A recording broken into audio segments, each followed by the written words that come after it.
नमस्कार विद्यार्थी मित्रांनो, तर आपला इंडियन इकॉनॉमिक सेकंडचा दुसरा टॉपिक चालू होता ते म्हणजेच काय industrial policy and economic planning. त्यामधील आपल्याला पुढचं औद्योगिक धोरण घ्यायचे या लेक्चरमध्ये ते म्हणजेच काय इंडस्ट्रियल पॉलिसी 1980, त्यालाच मराठीमध्ये म्हणता येईल काय 1980 चे औद्योगिक धोरण.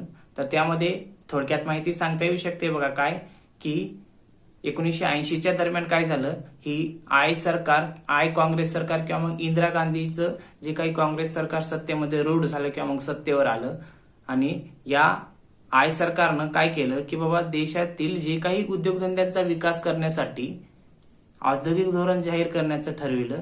कारण पूर्वी 1977ला जनता दलाचं सरकार सत्तेमध्ये आलं होतं, मोरारजी देसाई पंतप्रधान होते. त्यांनी काय केलं की त्यांना वाटलं की बाबा उद्योगधंद्याच्या विकासासाठी काय करावं, आपण स्वतःचं औद्योगिक धोरण जाहीर करावं आणि त्यासोबत त्यांनी काही लघु उद्योगांना जास्त भर द्यावा म्हणून त्यांनी 1977ला औद्योगिक धोरण जाहीर केलेलं आपण सांगता येऊ शकते. म्हणजे काय जॉर्ज फर्नांडिस यांनी, हे लक्षात, उद्योगमंत्री होते ते. तर 1980ला काय झालं की काँग्रेस सरकार सत्तेत आली. काँग्रेस सरकार सत्तेत रूढ झाल्यानंतर या काँग्रेसलाही सुद्धा काय वाटलं की बाबा पूर्वीचं 1977चं जे औद्योगिक धोरण होतं ते काही अर्थव्यवस्थेसाठी म्हणजे काय पोषक असं नव्हतं. तर आपण काय करावं, आणखीन 1980ला औद्योगिक धोरण जाहीर करावं असं या काँग्रेस सरकारला वाटलं. आणि 1980ला काय झालं मग 23 जुलै 1980 रोजी उद्योगमंत्री होते ते म्हणजेच काय चरणसिंग चनाना हे उद्योगमंत्री होते 1980ला. या उद्योगमंत्र्यांनी काय केलं, 23 जुलै 1980 रोजी अर्थव्यवस्थेसाठी किंवा मग उद्योगधंद्यांच्या विकासासाठी किंवा मग औद्योगिकीकरणासाठी 1980चं औद्योगिक धोरण जाहीर केलेलं आपणास सांगता येऊ शकते. आणि हे औद्योगिक धोरण जाहीर करण्याचा उद्देश म्हणजे काय उद्योगधंद्यांचा विकास करणं किंवा मग जे काही इंडस्ट्रियलायझेशन मोठ्या प्रमाणावर करणं, उद्योगधंद्यामध्ये आधुनिकीकरण घडवून आणणं, अशा काही बाबी महत्वाच्या लक्षात घेऊन रोजगाराची निर्मिती करणं, असे काही महत्वाचे मुद्दे घेऊन या सरकारनं काय केलं 1980चं औद्योगिक धोरण जाहीर केलेलं आपणास सांगता येऊ शकते. त्यासोबतच आता आपल्याला काय करायचे की हे 1980चं जे काही धोरण आहे त्या 1980च्या औद्योगिक धोरणाची आपल्याला काही उद्दिष्टे बघायची. तर त्यामध्ये नंबर 1 उद्दिष्ट सांगता येऊ शकते ते म्हणजेच काय उद्योगांच्या आधुनिकीकरणावर भर देणं. तर या 1980च्या औद्योगिक धोरणामध्ये या काँग्रेस सरकारनं किंवा मग काँग्रेस सरकारनं काय केलं की बाबा उद्योगामध्ये आधुनिकीकरण आणणं. भारतामध्ये उदारीकरणाचे वारे जर कधीपासून व्हायला सुरुवात झालेली असेल तर 1980 पासूनच काय भारतामध्ये उदार धोरण किंवा उदारीकरणाचे वारे वाहत असलेले आपण सांगता येऊ शकते. म्हणून भारतामध्ये काय आधुनिकीकरण उद्योगधंद्यामध्ये आणावं असं या 1980च्या औद्योगिक धोरणामध्ये ठरवण्यात आले. म्हणून हे एक पहिलं उद्दिष्ट आहे की बाबा उद्योगधंद्यांचा विकास करायचे, उद्योगधंद्यामध्ये नवनवीन तंत्रज्ञान टेक्नॉलॉजी जर वापरायची असेल, आधुनिकीकरण करायचे. म्हणजे पाश्चात्य राष्ट्रांमध्ये जसं काही उद्योगधंद्यामध्ये काय मोठ्या प्रमाणावर मशिनरी असतील किंवा मग तांत्रिक बाबी असतील, टेक्निकल बाबी असतील, हे लक्षात, तंत्रज्ञान असेल, हे जसं वापरलं जाते तसं भारतामधील उद्योगामध्ये वापरण्यात यावं म्हणून ही काय पहिलं उद्दिष्ट ठरवण्यात आलं ते म्हणजेच काय उद्योगांच्या आधुनिकीकरणावर भर देणं. त्यानंतर दुसरं उद्दिष्ट या 1980च्या औद्योगिक धोरणाचं या ठिकाणी सांगता येऊ शकते ते म्हणजेच काय उद्योगांच्या प्रस्थापित क्षमतेचा महत्तम उपयोग करणे. आता हे दुसरं उद्दिष्ट काय सांगितले, उद्योगधंदे स्थापन करताना त्या उद्योगांची जी काय प्रस्थापित क्षमता होती, कारण पहिलं जर आपलं उद्दिष्ट बघितलं की आधुनिकीकरण घडवून आणणं म्हणजे उद्योगधंद्यामध्ये काय तांत्रिक बाबी, जिथं कामगार किंवा मग कर्मचारी काम करत होते तिथं आता मशिनरी वगैरे किंवा मग जे काही तांत्रिक बाबी वापरणं, हे लक्षात, आणि त्यांच्या माध्यमातून उत्पादन क्षमता आउटपुट हे जास्तीत जास्त वाढवण्यासाठी काय केलं की हे एक उद्दिष्ट ठरवले की बाबा की उद्योगधंद्यांची जी काही प्रस्थापित क्षमता होती, म्हणजे प्रस्थापित म्हणजे स्थापने करताना जे काही त्यांचं एखादी मशिनरी एवढं आउटपुट देणार असेल तर हे प्रस्थापित क्षमता असेल तर त्याचा महत्तम उपयोग कशा पद्धतीनं करून घेता येईल, म्हणजे जास्तीत जास्त उपयोग करून घेणं, हे एक उद्दिष्ट या 1980च्या औद्योगिक धोरणात ठेवलेलं आपणास सांगता येऊ शकते. त्यानंतर तिसरं उद्दिष्ट ते म्हणजेच काय उत्पादनाच्या पातळीत वाढ करणे आणि उत्पादकतेची महत्तम पातळी साध्य करणं. काय म्हटले, आधुनिकीकरण घडवलं, महत्तम उपयोग करून घेतला तर उत्पादनाची पातळी कमी होईल का घटेल, जास्तीतच होणार आहे ना, म्हणजे उत्पादन वाढणार आहेच. कारण मॉडर्नायझेशन आणलं म्हणजे आधुनिकीकरण घडवलं, त्यासोबतच काय कार्यक्षमतेचा वापर म्हणजे कार्यक्षम पद्धतीनं काय प्रस्थापित क्षमतेचा वापर करणं, उद्योगांचा, त्यासोबतच काय उत्पादनाची पातळी वाढवणं हे लक्षात, त्यासोबतच पुढे काय म्हणले उत्पादकाची महत्तम पातळी साध्य करणं म्हणजे उत्पादन वाढवणं, वरल्या दोन बाबी केले की ऑटोमॅटिकली प्रोडक्शन जास्त होईल. आणि त्यासोबतच जे काही इफिशियन्सी उत्पादकता जे काही असते, कार्यक्षमता किंवा मग उत्पादकता, प्रोडक्टिव्हिटी किंवा मग इफिशियन्सी ऑटोमॅटिकली वाढते, कारण प्रोडक्शन वाढलं, मॉडर्नायझेशन वापरलं किंवा मग तांत्रिक बाबी वापरल्या, जास्तीत जास्त उपयोग करून घेतला तर ऑटोमॅटिक प्रोडक्शन आणि काय प्रोडक्टिव्हिटी वाढत असलेली आपणास सांगता येऊ शकते. म्हणून हे एक उद्दिष्ट ठेवलेलं या 1980च्या औद्योगिक धोरणात सांगता येऊ शकते. त्यानंतर पुढलं 4 नंबरचं की मोठ्या प्रमाणावर रोजगाराच्या संधी निर्माण करणं. ह्या 1980च्याही औद्योगिक धोरणामध्ये जे काही पूर्वीच्या 3 औद्योगिक धोरणामध्ये होतं की बाबा रोजगाराच्या संधी उपलब्ध करणं, रोजगार उपलब्ध करून देणं, रोजगाराच्या संधी अर्थव्यवस्थेमध्ये उपलब्ध करून देणं किंवा मग दुर्बल लोकांना रोजगार निर्माण करून देणं, हे उद्दिष्ट आपण पाहिलात. तसंच यावी 1980च्या औद्योगिक धोरणामध्ये हे उद्दिष्ट ठेवण्यात आले की बाबा लोकांना कायमस्वरूपी नियमितपणे रोजगार प्राप्त होईल असं आम्ही काय करू, या औद्योगिक धोरणातून रोजगाराची निर्मिती करू. हे एक उद्दिष्टे या 1980च्या धोरणामध्ये ठेवण्यात आलेलं आपणास सांगता येऊ शकते. त्यानंतर पुढलं 5 नंबरचं अविकसित प्रदेशाच्या विकासाला संधी मिळवून देणे. काय म्हटले, जे काही मागासलेला भाग आहे किंवा मग अनडेव्हलप आहे किंवा मग अंडर डेव्हलप्ड आहे तर त्या भागाचा विकास करावा लागेल, जे की पूर्वी सुद्धा होतं. मागासलेल्या भागांचा विकास करणं उद्दिष्टे किंवा मग वैशिष्ट्य होतं आधीच्या अगोदरच्या धोरणात. इथेही उद्दिष्ट ठेवलं की काय, अविकसित प्रदेशांचा काय करणं, विकासाला संधी मिळवून देणं म्हणजे काय, तिथं इंडस्ट्रियलायझेशन स्थापन करणं, तिथं उद्योगधंदे स्थापन करणं, लोकांना काय सबसिडी आर्थिक सहाय्य उपलब्ध करून देणं, त्यांना सांगणं खासगी व्यक्तींना की बाबा विशिष्ट ठिकाणी तुम्ही उद्योगधंद्याची स्थापना करा, आम्ही तुम्हाला 70% सबसिडी देऊ, तुम्ही 30% फक्त भरा आणि उद्योगधंदे सुरू करा. जेणेकरून काय तिथल्या मागास भागाचा विकास होईल, तिथं रोजगाराची उपलब्धता करून देण्यात येईल. हे एक उद्दिष्ट ठेवण्यात आलेलं आपणास सांगता येऊ शकते. त्यानंतर शेवटचं उद्दिष्ट ते म्हणजेच काय, कृषीवर आधारित असलेल्या उद्योगांच्या विकासाला चालना देणे. आता काय म्हटले, कृषीवर आधारित म्हणजे काय, प्राथमिक क्षेत्र, कृषी क्षेत्र हे लक्षात किंवा मग काय म्हणता येईल, कृषी आणि कृषी संलग्न क्षेत्र हे सर्व प्राथमिक क्षेत्राचा भाग आहे. म्हणजे जिथं कच्चा माल निर्मिती होते हे सर्व ग्रामीण भाग कृषी क्षेत्रामध्ये निर्मिती होते, त्याला काय प्राथमिक वस्तू म्हणतात. आता ह्या प्राथमिक वस्तू म्हणजे कच्च्या वस्तू असतात. मग यावर जर प्रक्रिया करायची असेल तर काय करावं लागेल आपल्याला, त्या कृषीतील किंवा कृषी संलग्नित वस्तू उद्योगधंद्यामध्ये आणाव्या लागतील, बरोबर. आणि उद्योगधंद्यामध्ये आणून काय करावं लागेल, तिथं प्रक्रिया करून वस्तू वापरण्यायोग्य बनवावं लागेल, बरोबर. मग तेच सांगितले इथं काय की कृषीवर आधारित असलेल्या उद्योगांच्या विकासाला चालना देणे म्हणजे कृषीतून जे काही माल आल्यानंतर ज्या उद्योगामध्ये त्यावर प्रक्रिया होणार आहे अशा उद्योगांच्या विकासाला काय करणं, चालना देणं किंवा मग अशा उद्योगांचा विकास करणं जेणेकरून कृषीमध्ये उत्पादन झालं किंवा मग जे काही आउटपुट कृषीतून भेटलं ते उद्योगधंद्यात येणार.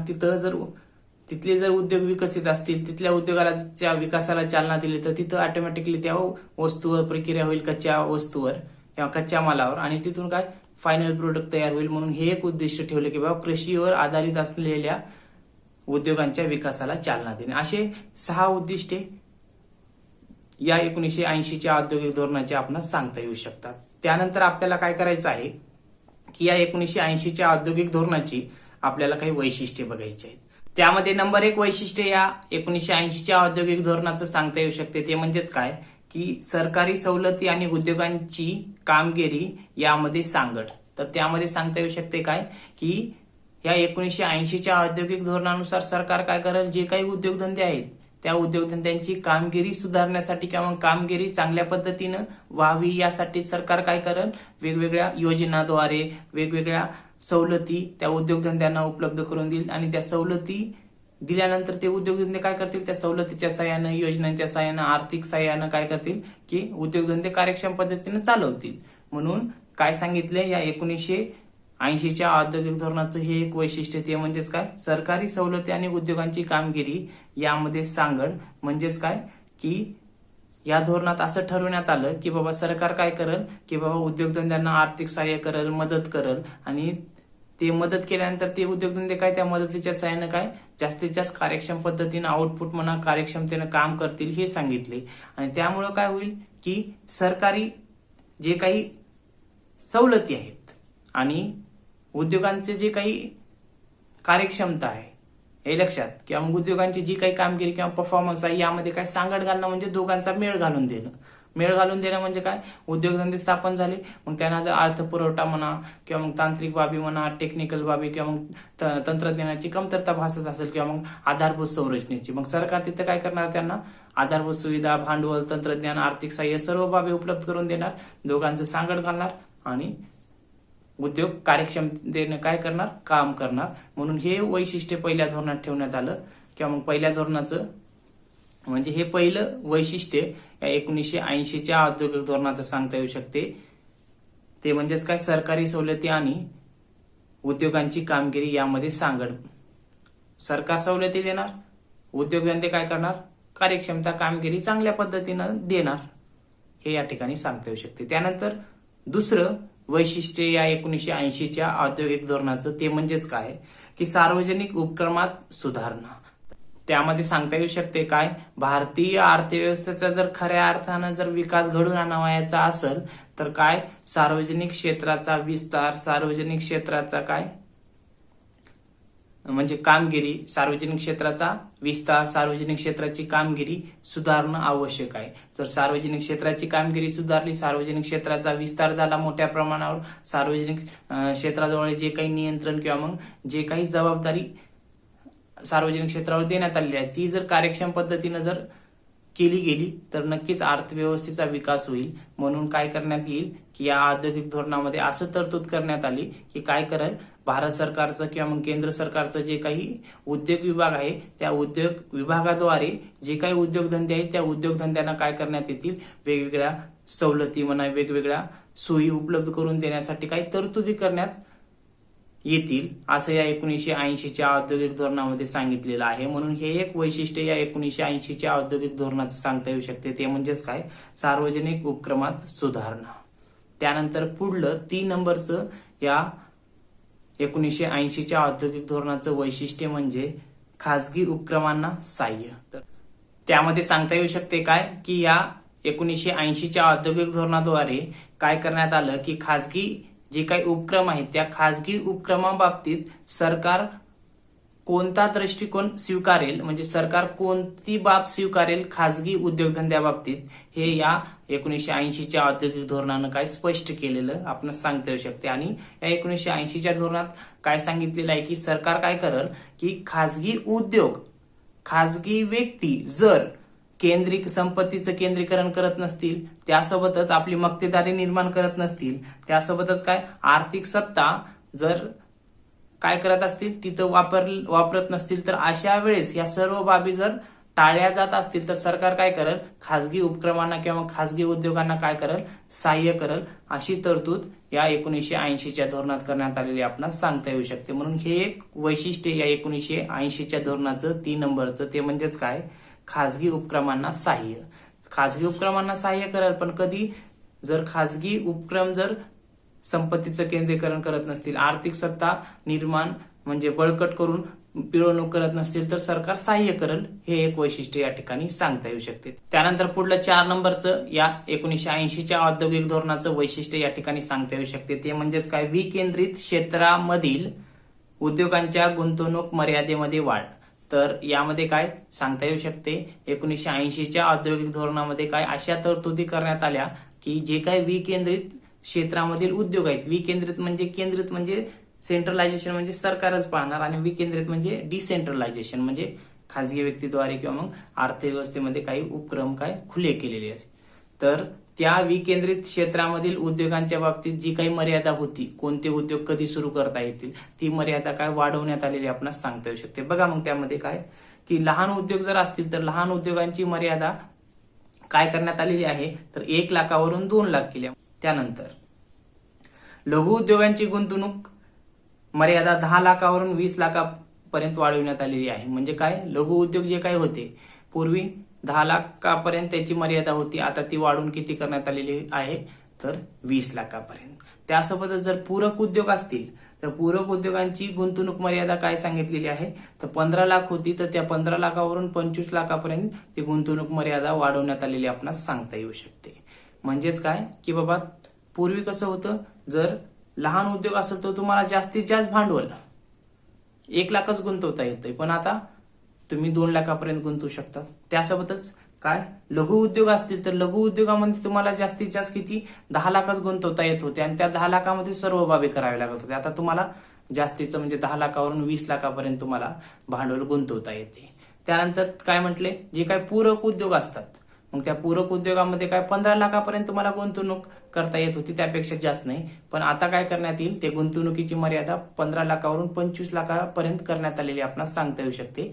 म्हणून हे एक वैशिष्ट्य या 1980च्या धोरणातील हे 4 नंबरचं, ते म्हणजेच काय, विकेंद्रित क्षेत्रामधील उद्योगांच्या गुंतवणूक मर्यादेमध्ये वाढ, हे या ठिकाणी सांगता येऊ शकते. त्यानंतर पुढलं 5 नंबरचं या 1980च्या औद्योगिक धोरणाचं वैशिष्ट्य, ते म्हणजेच काय, की मागास जिल्ह्यामध्ये औद्योगिक केंद्राची स्थापना.